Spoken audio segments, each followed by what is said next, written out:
It's Thursday, which can mean only one thing. Picks time. Time to go over UFC 295 this Saturday. NFL Week 10 is this weekend. Got some things to go over as far as college football. The recent college football rankings have been disclosed on Tuesday. So we shall go over the games happen Saturday as well. But thank you all for joining me.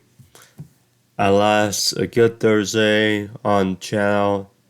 Hope everyone is having a good Thursday as well, or whenever you're seeing this. But alas, can't complain about another Sports Overview Topics Part 2 as far as picks are concerned. So I have to say I enjoy this new format. Don't have to put everything into one video as far as sports. So yeah. But first, we shall go over. So UFC 295 is Saturday.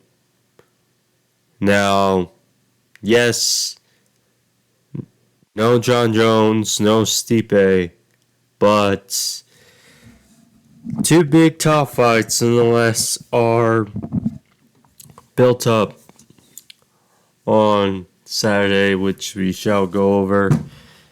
Predictions in a sec. So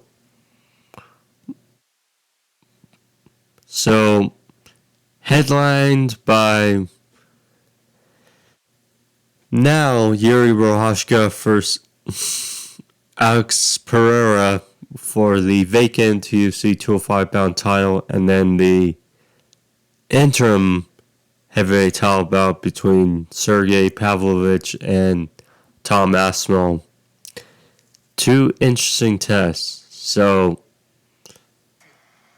let's first go over the main event, since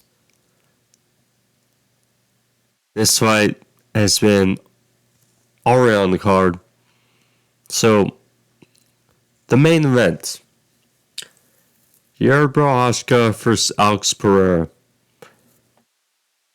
I have to say I'm not surprised that, according to UFC.com, that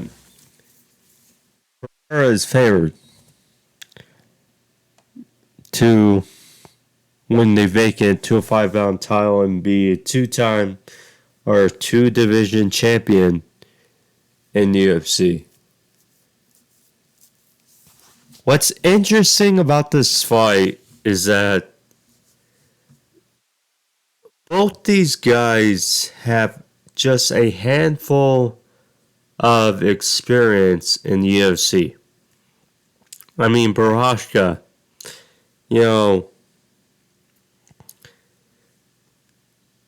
it's like he beat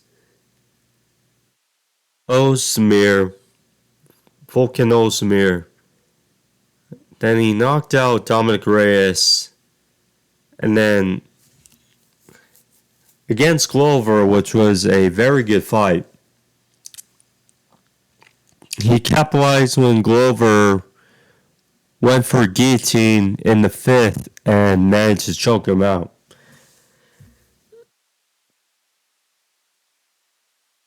And then obviously the injury, and then this whole fiasco about how the 205-pound title has gone has not been pretty. It's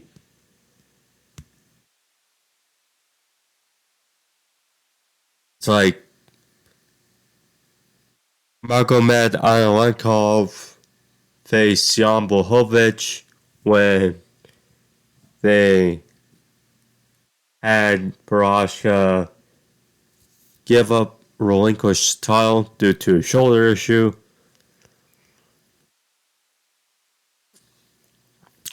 And then that turned out to be a draw. And then Dana booked Jamal Hill versus Glover Teixeira.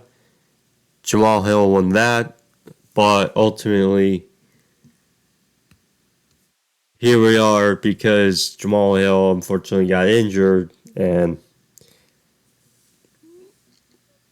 had relinquished the title. So it's been some unfortunate events around the division and title, but hopefully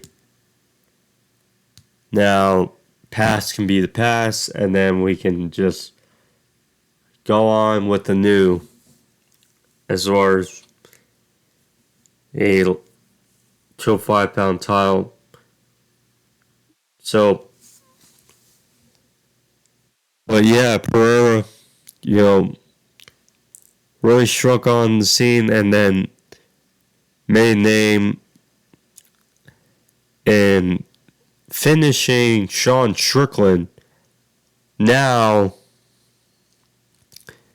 the middleweight champ, and then being Adesanya got his revenge, knocking him out in this second fight. But alas, here we are now. And Pereira with a very good showing against Jan Blachowicz in his last fight. We could have got the first fight that was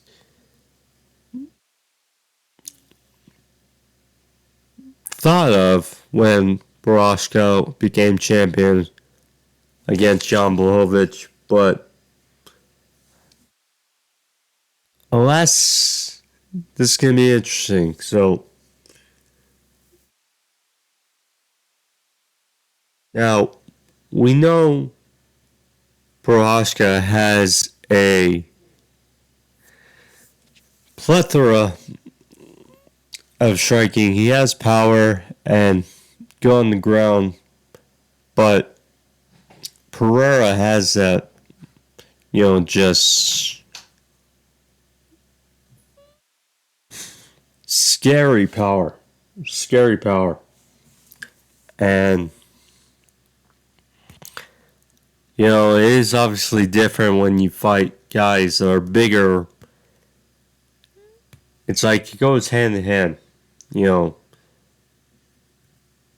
Yes, you're a scary striker, but you're at this weight class fighting these guys. Yes, you should be more powerful, but at the same time, you're fighting bigger guys.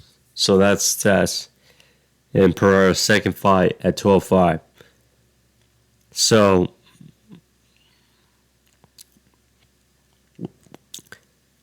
if I have to guess, I'm going with Pereira to get the job done.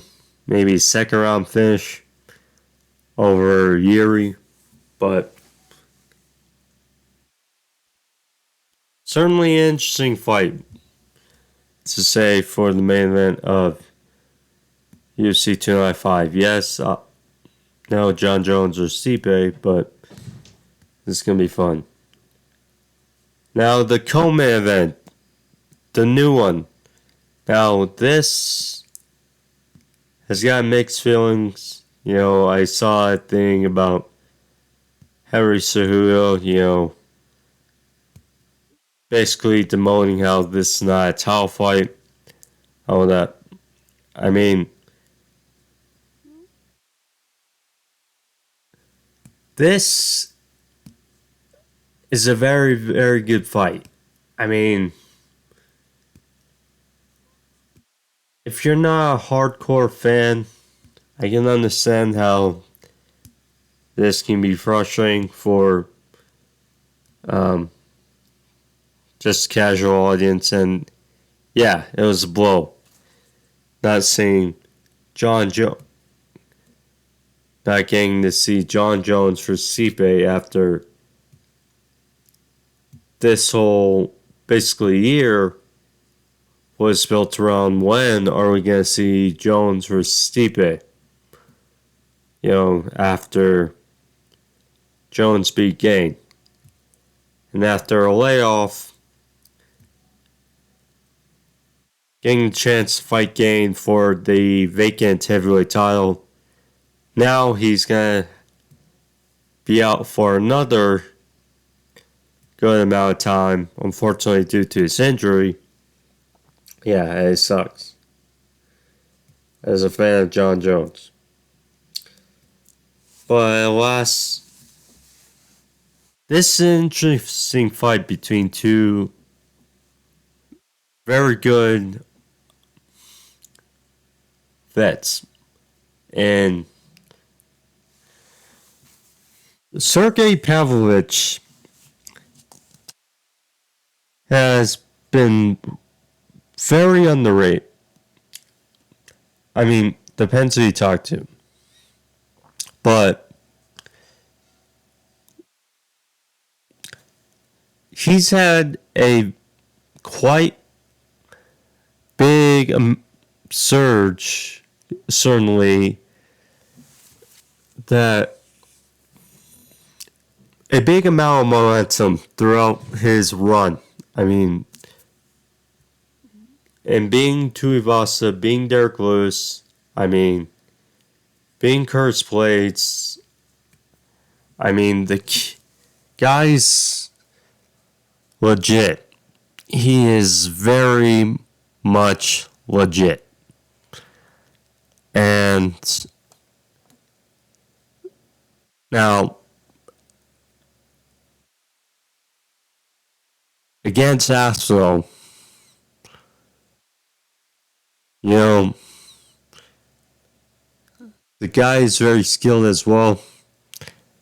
You know, in his last fight against top 10 ranked Marcin Tybura, taking a little over a minute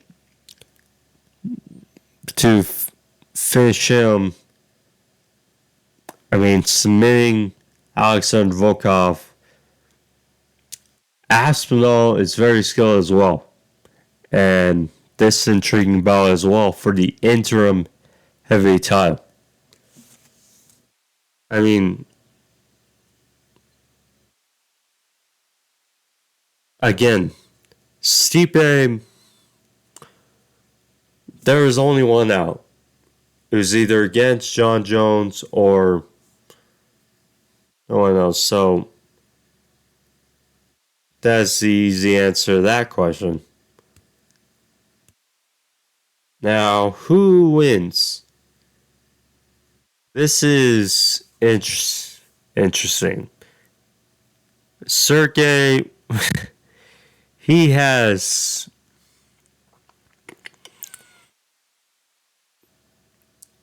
a number of amount of power. He has in his striking as well. He is tough. Like I said about Oswald, he's skillful. And he's lengthy, so this is going to be a challenge. But, you know, there's saying about momentum, ride it until the very end. So, I just gotta go with Sergey to get it done against Tom, although I can certainly see it both ways. And it's going to be a fun fight on Saturday. Again, I know people are disappointed. No, Jon Jones, but this fight is going to be very fun to look forward to on Saturday. Okay, now let's go over NFL Week 10 picks as now. Again, I'm not sure what's been the issue with loading and whatnot, but alas. Anyway, tonight is Bears versus Panthers, so gotta start off with that. interesting for a number of reasons.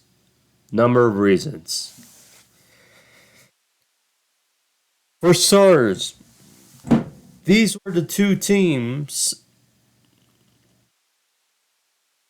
that had that big trade prior to the draft. Bears were number one pick. We know Panthers were 9. Panthers traded up to the number one pick. Got Bryce Young. And Bears got DJ Moore. And the Panthers number one pick of next year, which right now is looking very good.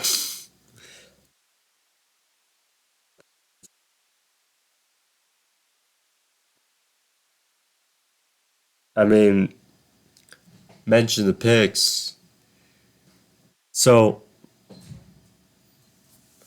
basically, no matter what, in the way, the Bears kind of win. No matter what, because either they enhance their pick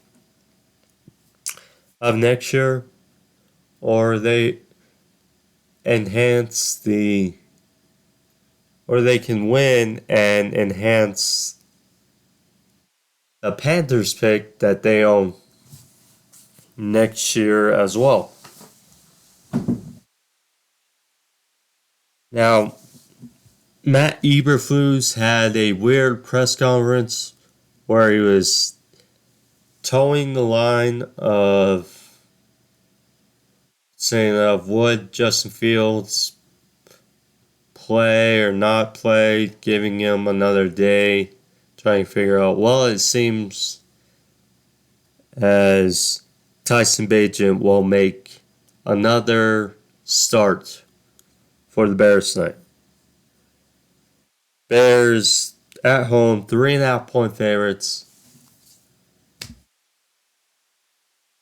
Bryce Young had a day to definitely forget on Sunday. I mean, Kenny Moore definitely was in his nightmares this week. But it's up to him now to flush it down the drain, move on to the next here in Chicago, show them why, again, they made him the number one overall pick. Now,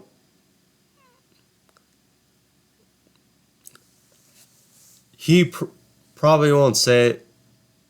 Maybe he will, but after seeing his performance on Sunday and seeing how CJ Stroud, besides the Panthers game where they went head to head, when you look at how CJ Stroud has been playing this season, you can see who looks like the number one overall pick and who should have been taken number 2, or maybe not. Anyway, Tyson Bagent gets started again. Khalil Herbert, good news for the Bears. He was activated off IR, so he may play in this game. So that would certainly help with D'Onta Foreman, that running game. And then DJ Moore, obviously Darnell Mooney, Speedster. As long the Bears, here's the thing. Tyson Bagent had 3 picks on Sunday and a fumble, and yet they still had a chance to tie up at the end. So, I mean, if Tyson Bagent just does the good Mistake free. They can certainly mellow out this game. Same for the Panthers, but with no Brian Burns, that's going to be tough on defense. Your best player on defense. So yeah, I'm actually going to go with this 17-14 Bears, saying Panthers slightly cover. But yeah, Bears win 17-14. Tyson Bagent does just enough.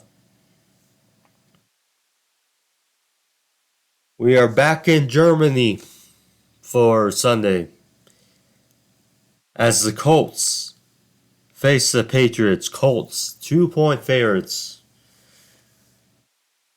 I imagine Sebastian Vollmer will be there for the Patriots. You know, I just mentioned the Panthers, and, Colts got done in Carolina. Now they travel to Germany, take on the Patriots, who had a chance. First,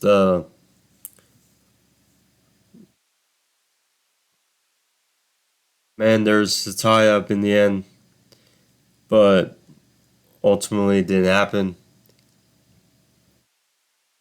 Yeah, I'm going with the Colts 23-20.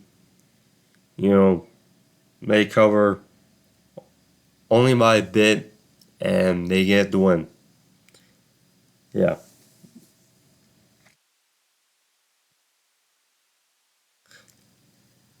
Intriguing battle for Sunday. Brownies go to Baltimore, take on the Ravens. Ravens 6.5-point favorites. This is interesting. The Ravens and the Chiefs are tied now for the best record in the AFC. So,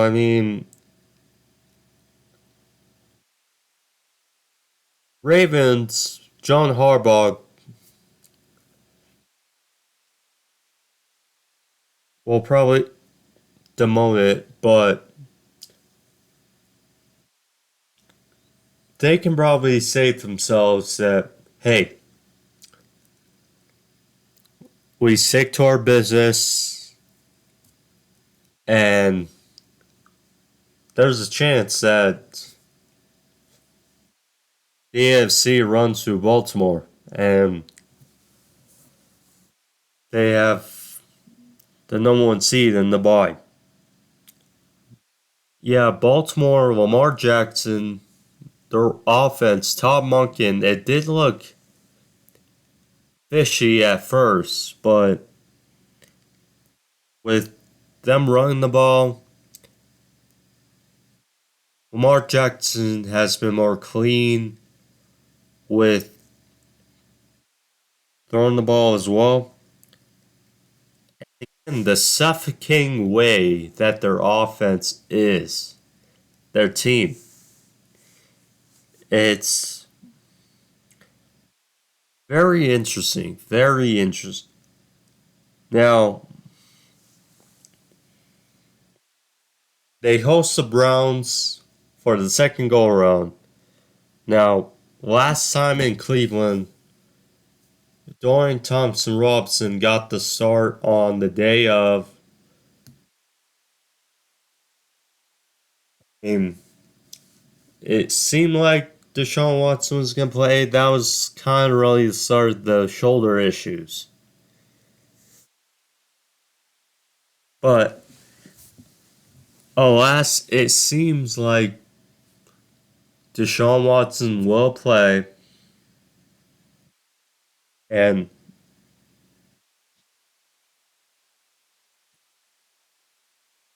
I do expect it, with him playing, it to be a gritty type a game. And the second go around,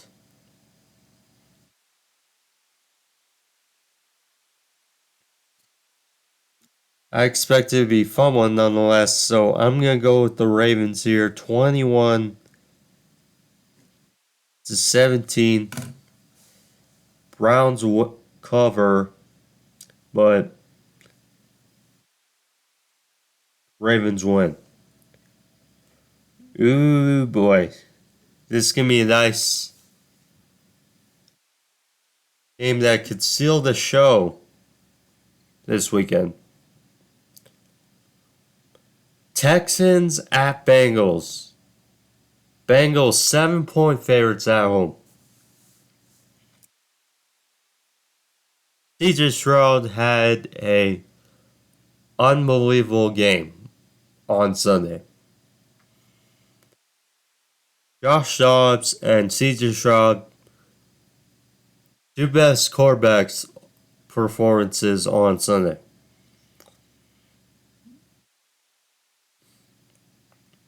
Now, Ja'Marr Chase, Atlanta's back in the Bills game.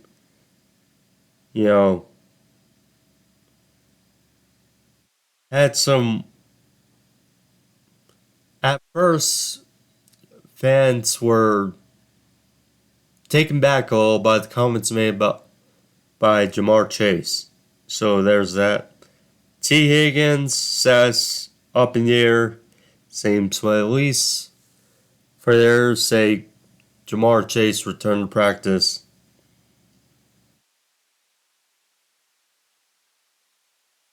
For the Texans, they have 23 players on the injury report. 23. That's almost half the roster on the injury report. So that's pretty alarming. Pretty alarming. And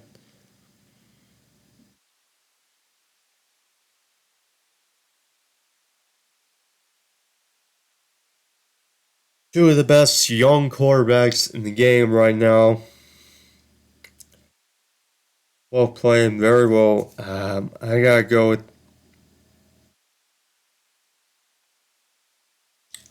with the Bengals. So 30-24.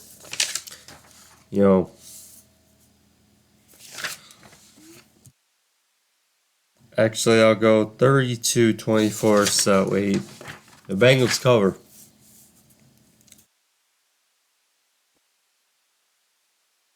49ers start off 5-0, now 5-3. Thankfully, the Seahawks lost on Sunday. They're now back in the lead for the division. However, now they go to Jacksonville, big test, in Duval County. 49ers 3-point favorites on the road. Now,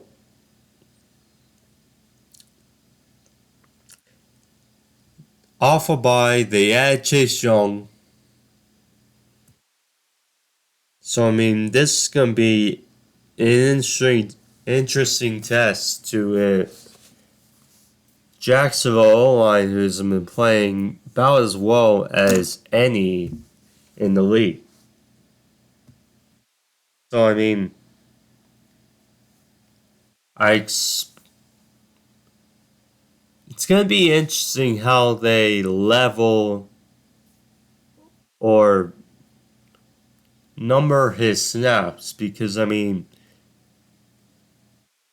got Eric Armstead and Drake Jackson, two guys playing very well this season as well on the opposite side of Bosa. So, one second.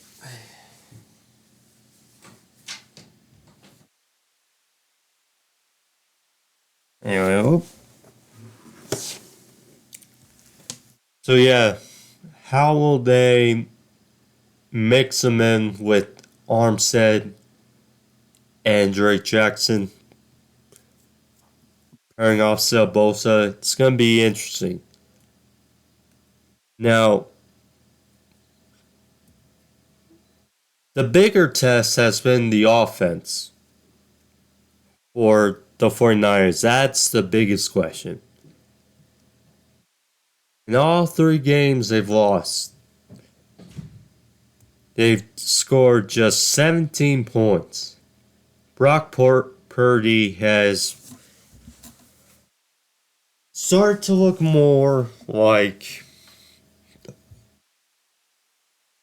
the last pick in the draft for last year. Now let's just check about the status of Trent Williams and Deebo Samuel. Because those are big. So it seems like Deebo will return or will be back.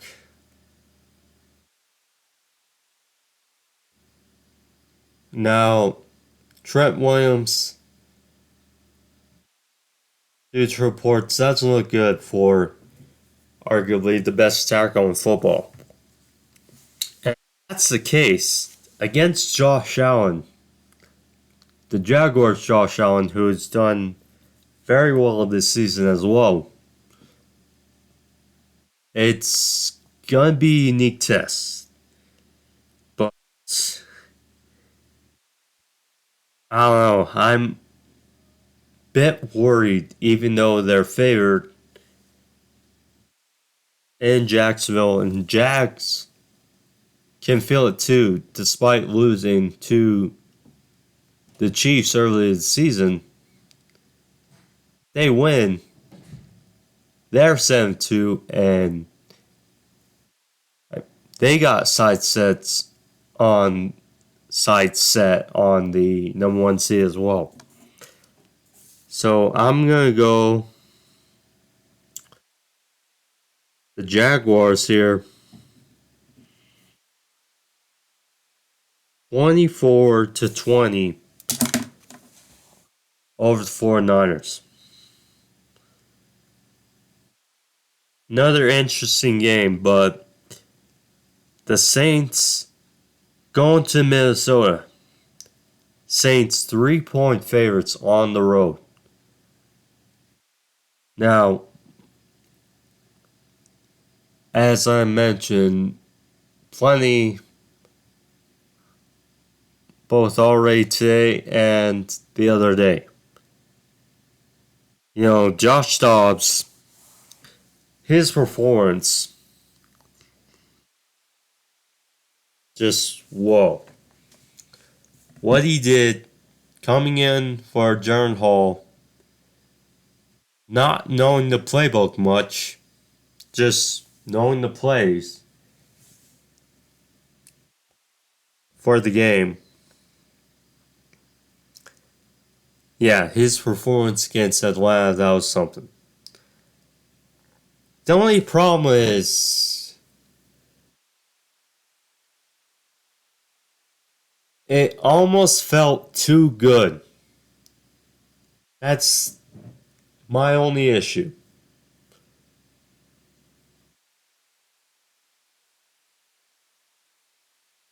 Now, against the Saints team that's also 5-4, also got momentum, this is going to be a tough test for both sides because, as we've said, Brian Flores has improved the Vikings defense. Saints offense has pretty much found their groove the last couple weeks against the Colts or the second half versus the Jags, and then against the Colts, and then, last game as well, or Sunday as well. So, oh crap, I'm on the 3 line. So I'm going to go with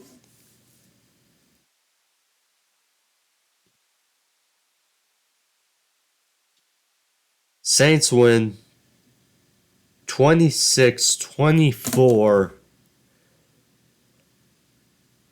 in Minnesota.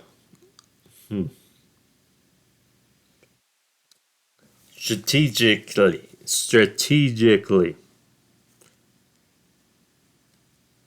Packers going to Pittsburgh. At one time, this was a money matchup. Now, this still gonna be a good game. It's just not how you once expected.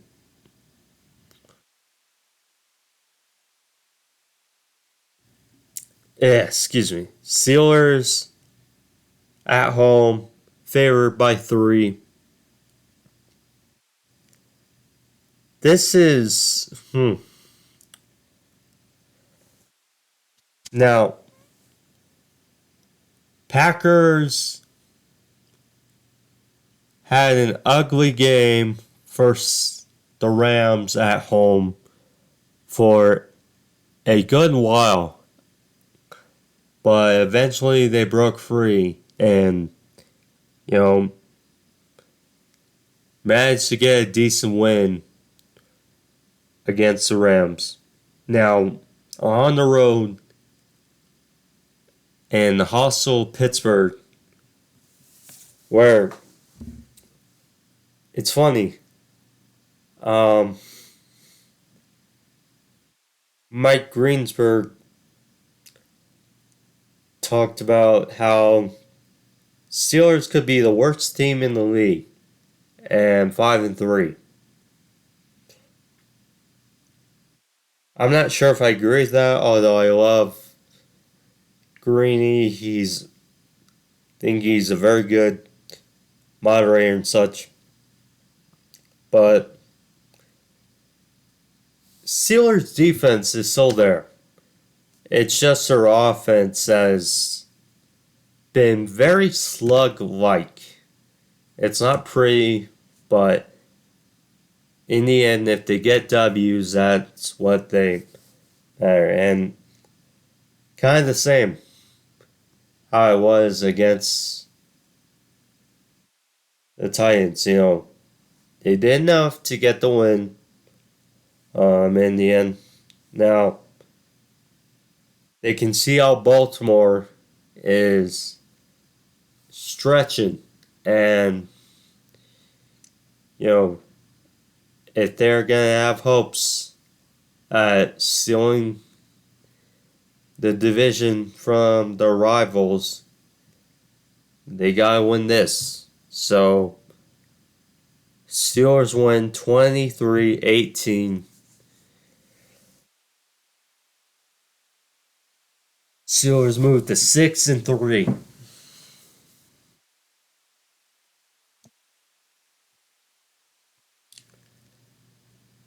Now, this is more of a toss-up, in a way.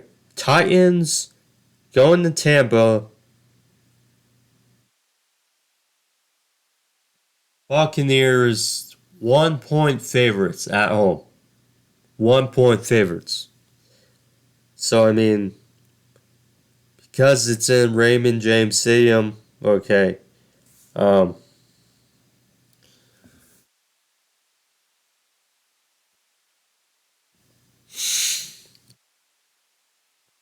Here's the thing. So,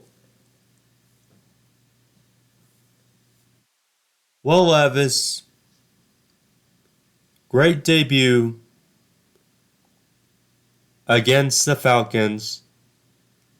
First big test against the Steelers. Yes, they didn't win, but I I think we can say he passed.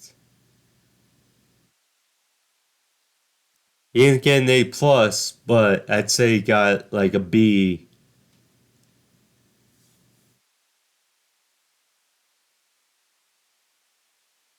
But anywho, gets the mini bye, and now he's the full-time starter. Going to Tampa. I mean, Tampa kind of had a heartbreaker in Houston. They were the only problem in Houston. So, I mean, 1 point favorites by Tampa. Basically telling you that if this was a neutral site or at home, Titans would be favored. I mean, the weird thing about the Buccaneers offense is not consistent. Baker had a great day Sunday.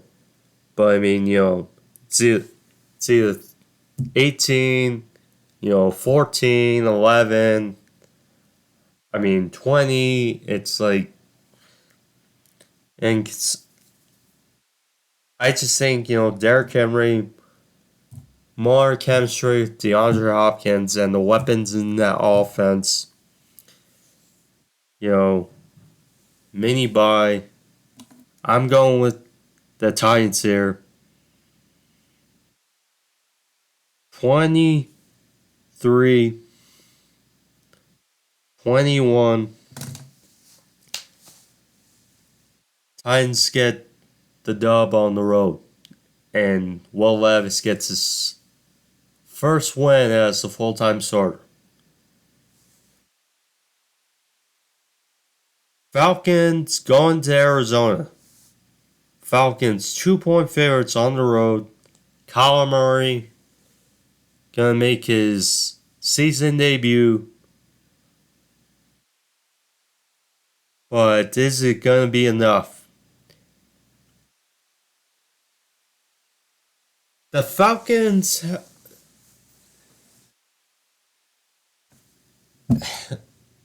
they have been such a head scratcher this season. With all their talent on offense. I think everyone is basically saying, the Falcons should have won that game on Sunday against the Vikings. But alas, the Vikings defense kept them in it, had them not scoring field goals, or half of them score field goals instead of touchdowns. But I mean, the Falcons offense, with all that talent, I mean, you got now Drake London did not play, but I mean, you got Bijan Robinson, who they barely use. Jahmyr Gibbs has given more time. Jahmyr Gibbs basically got more time against the Raiders than Bijan Robinson has gotten, really, this whole part of the season. But I mean, you got Robinson, you got Algier, you got Patterson, Pitts, who we not really heard from this season. Ay, ay, ay. But I mean, now it seems like James Conner could play again, or could play Sunday. But I mean, there's not a lot of weapons here, but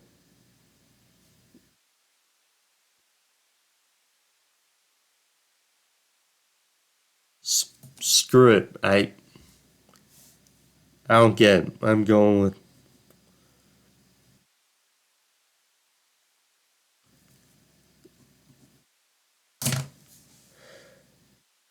Cardinals here, 24-16. There we go.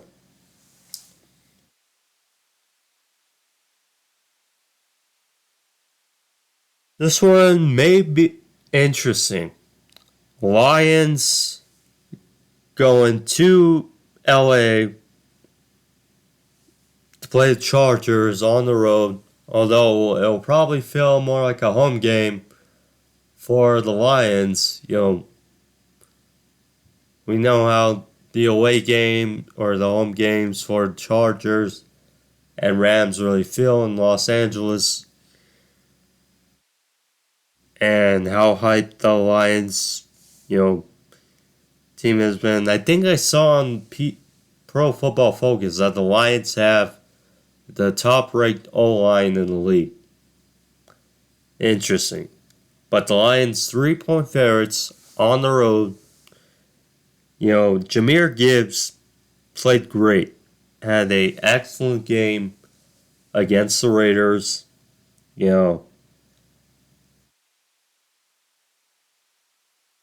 Chargers, have done what they need to do to get back into contention. Winning big against the Bears, and against the Jets. Although the Jets' win felt more ugly. Now, a question will be Joshua Palmer's stat is. So, said no timetable for his return. Unless first thing that popped up. And so, that's kind of concerning. But what was great for them was how big Khalil Mack and Joey Bosa both did against the Jets. Now, the problem is the Jets' offense line ain't as good as the Lions' O-line. So that's one. And, this receiving core now with Amon-Ra St. Brown, Jameson Williams, now Donovan Peoples-Jones. It's going to be a fun test. See how this whole offensive line and company shows.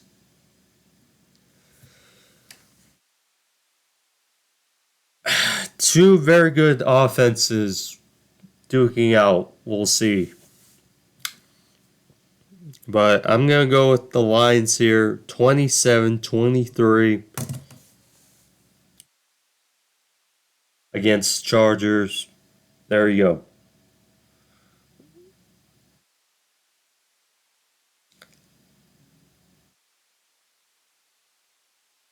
Largest line of the season so far.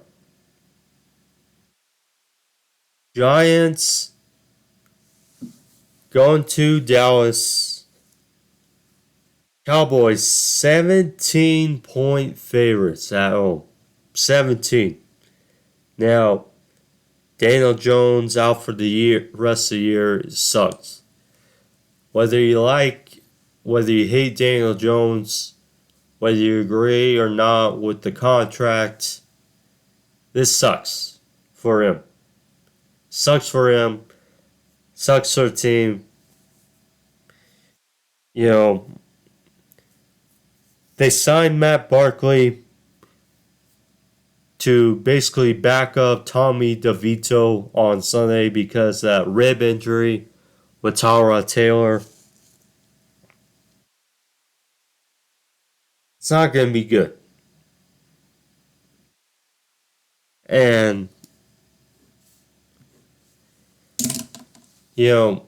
I expect the Cowboys, after that debacle in not winning, when they basically had the game handed to them to win, on Sunday versus the Eagles.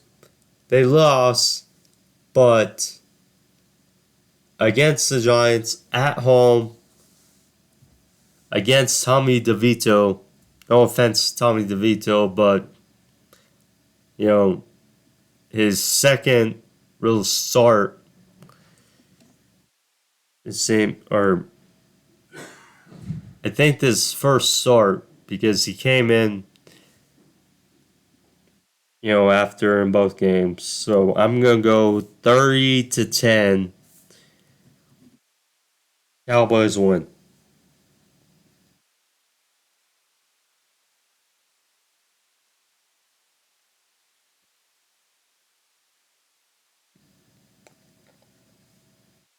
Seahawks hosting the Commanders. Seahawks 6.5 point favorites at home. Now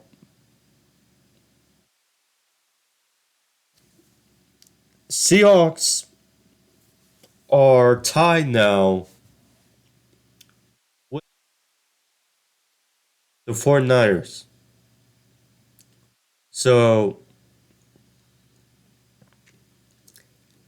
they kind of have to have the feeling of, okay, we have to stack up these wins in order to sneak away with this division. Although against Sam Howell, it's not going to be easy. Sam Howell has had a quietly good season. First starting season with the Commanders. I mean, I kind of feel he's a franchise QB. Now, he hasn't made splashes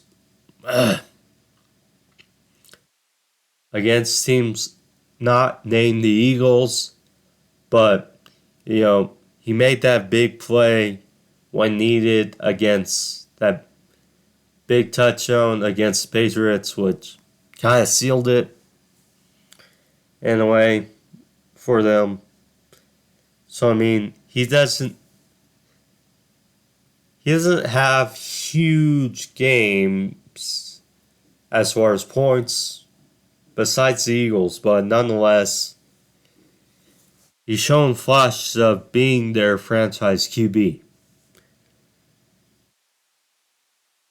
Although this can be interesting on the road now. First going to New England, now going to Seattle against a much better team. In front of the 12s, that running game, Kenneth Walker doing really well in Seattle. Hopefully that O-line is getting healthier. But Boye Mafe, if there's a guy a sleeper that could win Defensive Player of the Year, I'm just going to say, Boye Mafe, throwing it out there. I mean, I know we got Max Crosby, Myles Garrett, TJ Watt, Danielle Hunter's in there.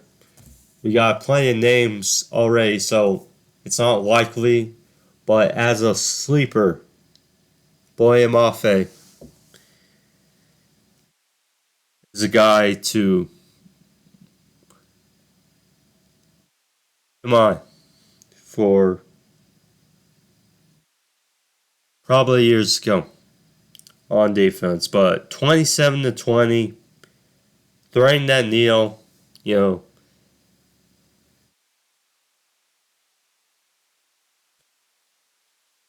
Seahawks barely cover and win and take the lead again on the division. A pick'em game for Sunday Night Football. A pick'em game. Now, Jets at the Raiders. Pick'em. Now,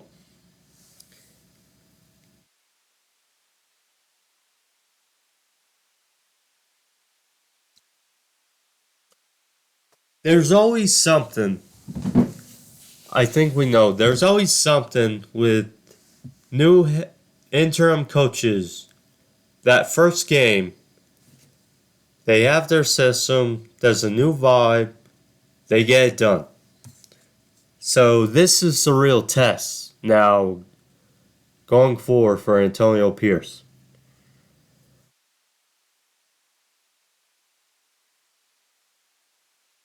Now, I will say this is the better New York team in the Jets, and the defense much better than the Giants is. So, I mean, they're not going to score 30 points on this team. The problem is for the Jets, their offense lately, I mean,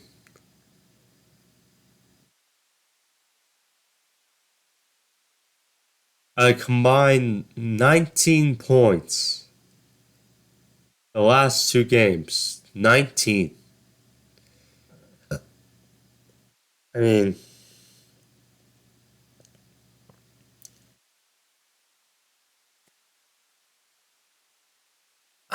I don't know what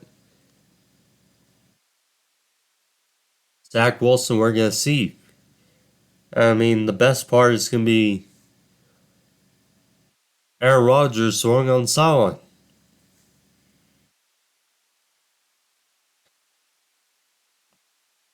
I'm going with the Raiders here. I think better confidence, better vibe about him. And O'Connell, you know, second start now, or third start. Clean game. Josh Jacobs run well again. You know, I'm going with the Raiders 24-20 in Las Vegas. And they get back to 500. 5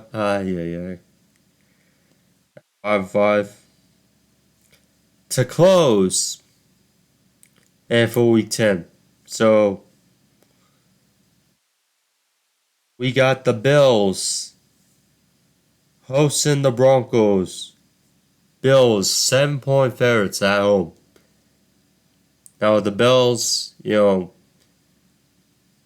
offense once again got in a bind against the Bengals.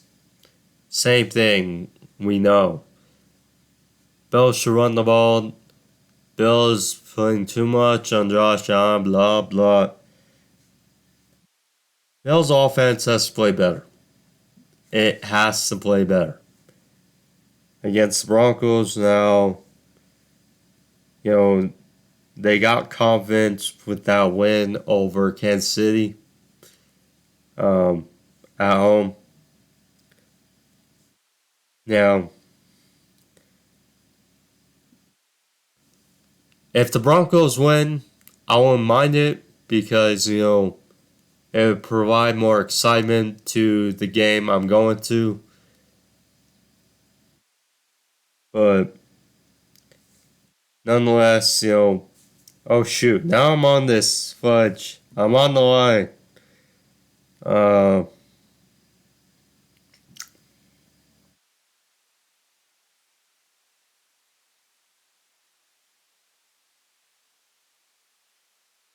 I'm going to go 26-17.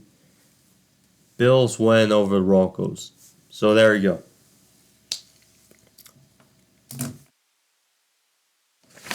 But those are my picks for week 10. Last week it was 8-6. So a winning week, but well, let's just check. So I got 1, 2, 3,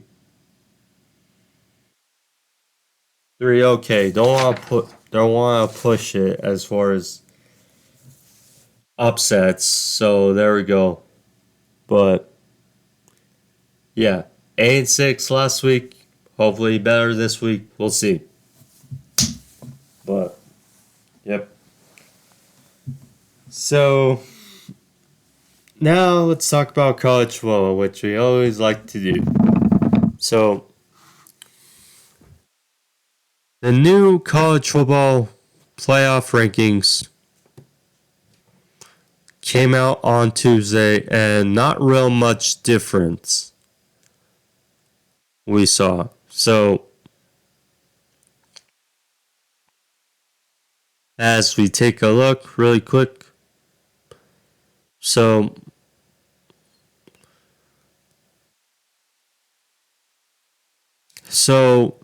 there weren't really any changes at the top. Top 8 pretty much stayed the same. The bigger tests were past that. So Ole Miss and Penn State, as expected, moved in top 10. So in that case, we got number 9 Ole Miss versus number 2 Georgia on Saturday, which that will be a very interesting test to see how good is Ole Miss. That's the thing. How good is Ole Miss? Are they a contender, or are they another year? They're good, but they're not a contender yet. Because, I mean, just have to keep in mind, without Brock Bowers, although, I mean, we saw against Missouri that they had issues. And, they got the win. But, I mean, we saw against Auburn, Brock Bowers, took over the game late when they needed him to.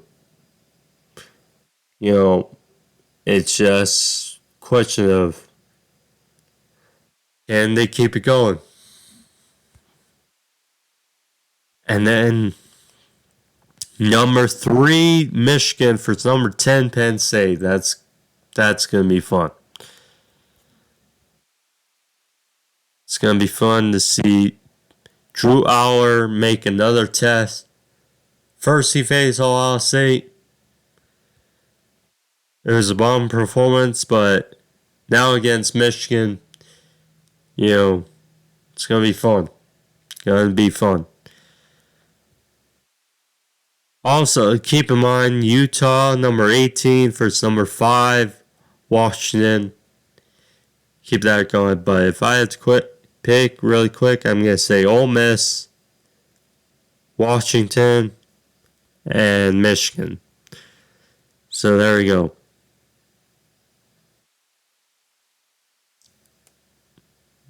But yeah.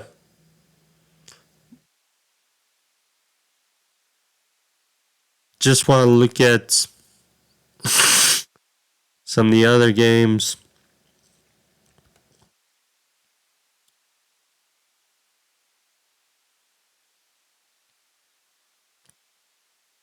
For this weekend to talk about.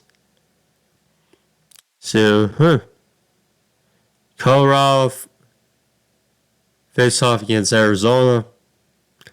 Could be a fun matchup. Florida State in Miami. Yeah, that's going to be fun. Missouri versus Tennessee. Yep. Going to be fun as well. So, and Oregon versus USC. Boy. Got some fun ones.